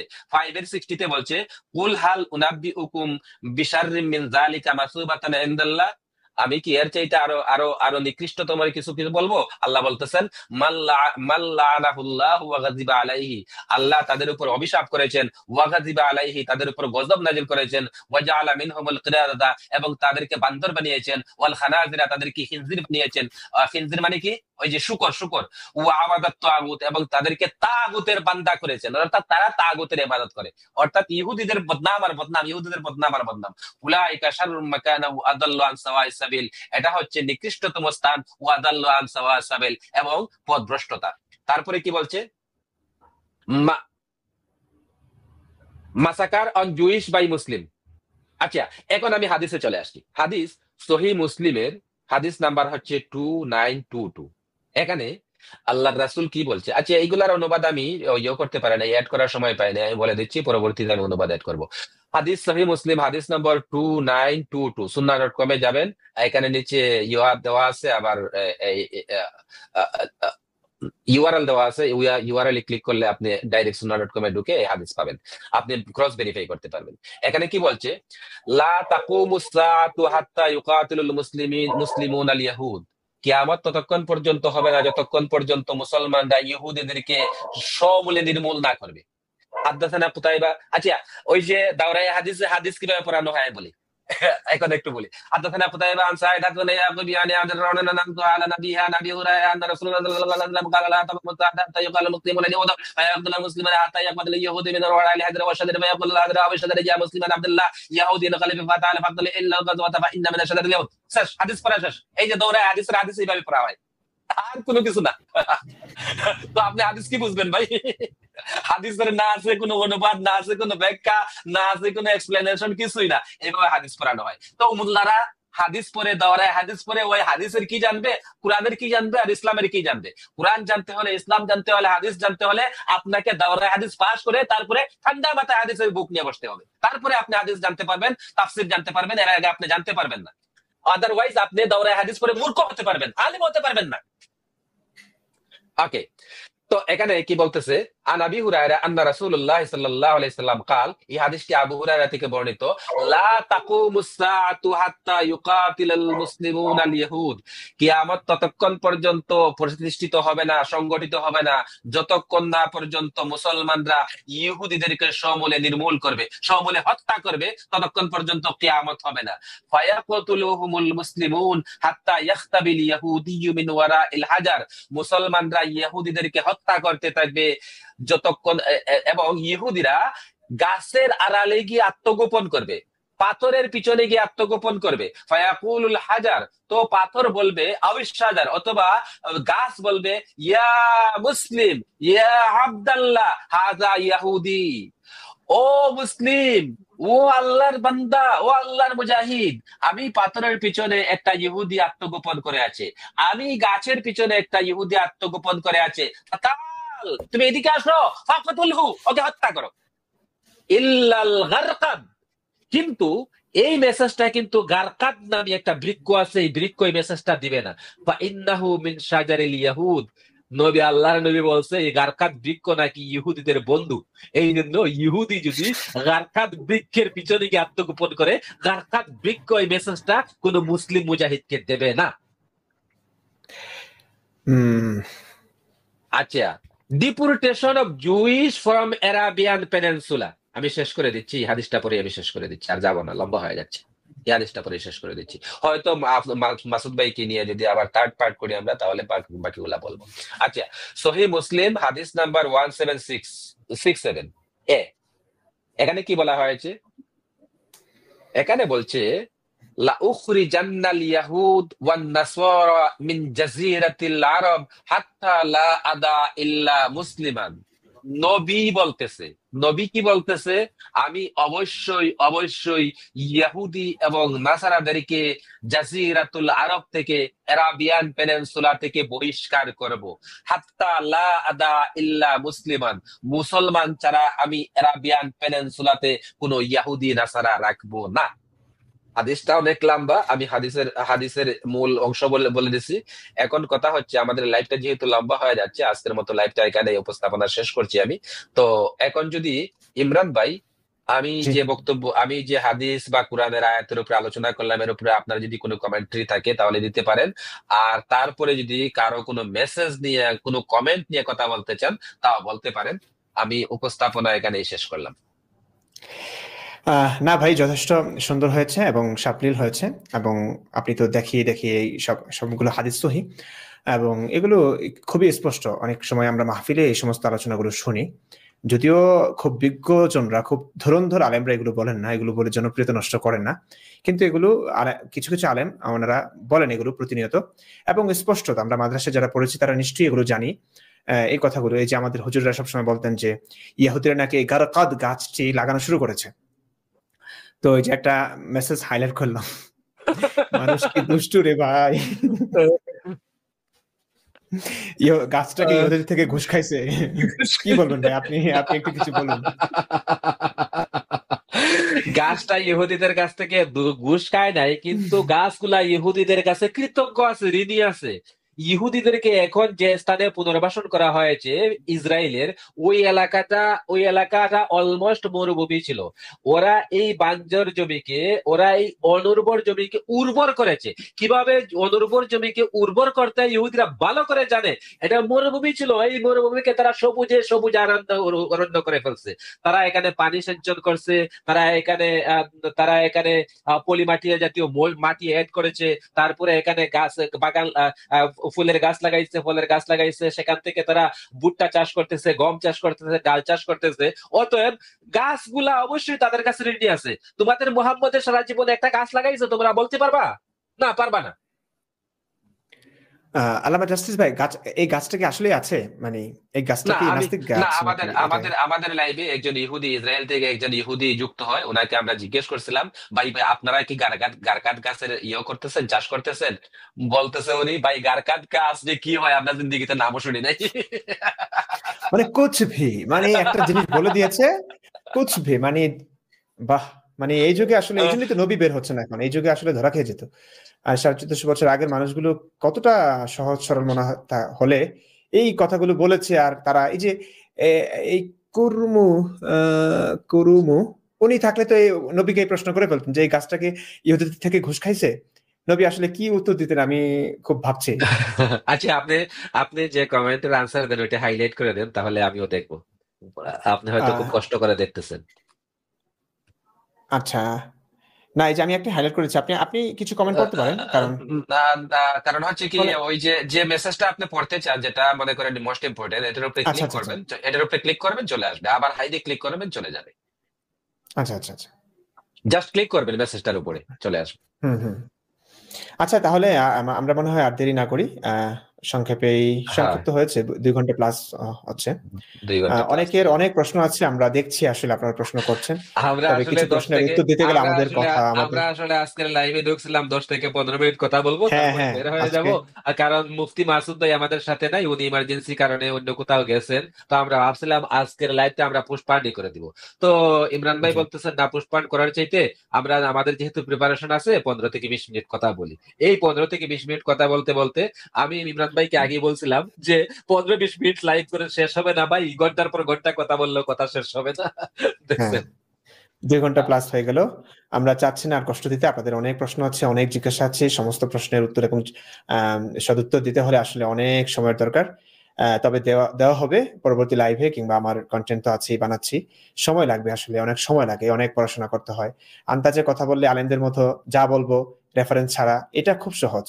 আমরা এত বছর যা পড়েছি বলে দিলাম আন্দাজে, কিন্তু রেফারেন্স দেখিয়ে কথা বলাটা, শুধু এই নীতিটা যদি বাংলাদেশের আলেমদের ক্ষেত্রে আপনারা চালু করে দিতে পারেন, আমার মনে হয় তাদের ব্যবসায় বিশাল বড় এক ধস পড়বে। কারণ তখন একদিনে 3-4টা মাহফিল নেওয়া, হ্যাঁ মাসে, খুব বেশি নিতে পারবেন না তারা, কারণ খুব কঠিন এই বিষয়টা। আর কন্টেন্ট বানানো তো আসলে খুব সময় সাপেক্ষ ব্যাপার, অনেক পরিশ্রম করতে হয়, এডিটিং এর ব্যাপার স্যাপার আছে, আপনারা বুঝেন। তো আমি দেখেছি আপনারা নানান লাইভে অনেক রকম প্রশ্ন করেন, সেই সমস্ত প্রশ্নের উত্তর যদি আমরা লাইভে দিতে থাকি, আমাদের মূল যে আলোচনার বিষয় সেটা থেকে আমাদেরকে সরে আসতে হবে, এবং সেখানে অনেক সময়ের প্রয়োজন আছে। তো আপনাদের প্রশ্নগুলো আমি দেখি, এবং আমরা সবাই দেখি, এগুলো নিয়ে আমরা আমাদের মাঝে আরো বেশি গবেষণা হয় এবং আলোচনা হয়, এবং এসব নিয়ে আমি আমি আমি কথা দিচ্ছি, এইসব নিয়ে কন্টেন্টও হবে।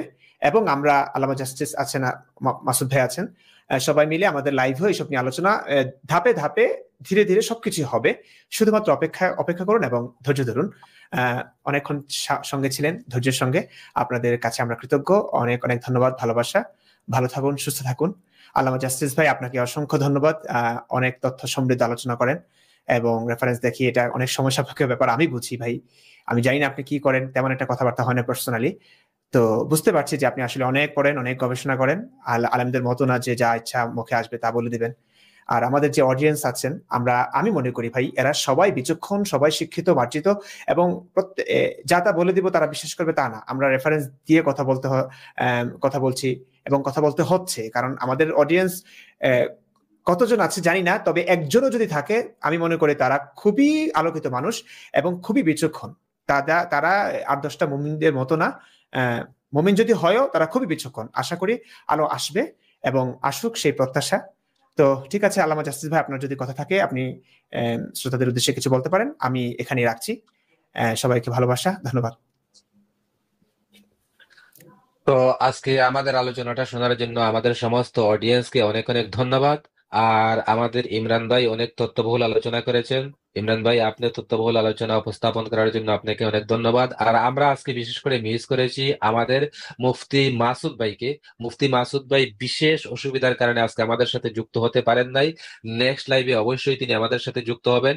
আমি জানি আমাদের অডিয়েন্স যারা আছেন তারাও আমাদের মুফতি মাসুদ ভাইকে অনেক অনেক বেশি ভালোবাসেন এবং অনেকেই কমেন্টস করছেন যে মুফতি আব্দুল্লাহ আল মাসুদ কোথায়, মুফতি আব্দুল্লাহ আল মাসুদ কোথায়। তো মুফতি আব্দুল্লাহ আল মাসুদ ভাইকে আপনারা অনেক অনেক মিস করেন, অনেক বেশি ভালোবাসেন। তো নেক্সট টাইম লাইভে মুফতি আব্দুল্লাহ আল মাসুদ ভাই আমাদের সাথে অবশ্যই যুক্ত হবেন এবং কথা বলবেন। হয়তো এই সাবজেক্টে আমরা কথা বলতে পারি নেক্সট লাইভে, অথবা নতুন কোনো একটা সাবজেক্টে কথা বলবো। ততক্ষণ পর্যন্ত আপনারা আমাদের সাথে থাকুন, ততক্ষণ পর্যন্ত ভালো থাকুন, সুস্থ থাকুন। জয় বাংলা, জয় হিউম্যানিটি, জয় অনেস্টি।